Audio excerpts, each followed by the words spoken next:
अवामी मुखामत पर नाज़िबा हरकतें करने वाले 2 जोड़ों को सजा सुनाई गई। ऐसे 12 जोड़ों को शी टीम्स ने पकड़ा, जिनमें से 2 जोड़ों को अदालत ने सजा सुनाई।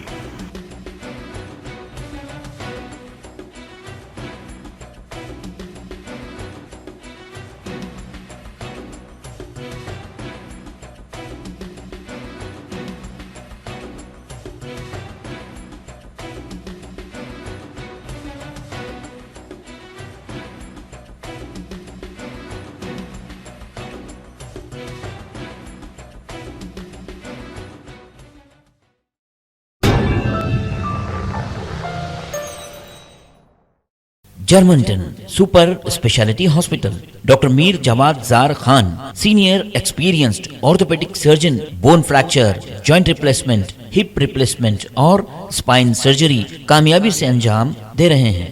इसके अलावा neuro surgery, cardiology, gynaecology, dental, general medicine, dialysis और फिजियोथेरेपी जैसे शोबाजात में इंतहाई कामयाबी के साथ वाजबी फीस में इलाज किया जा रहा है। शेयरिंग और प्राइवेट रूम्स, अस्पताल में 24 घंटे MRI, CT scan, 2D digital x-ray, ultrasound, operation theatre, ICU और लैब की सहूलत दस्तयाब है। आपकी उम्मीदों के ऐन मुताबिक Germanton super speciality hospital, pillar number 150, Attapur, Hyderabad.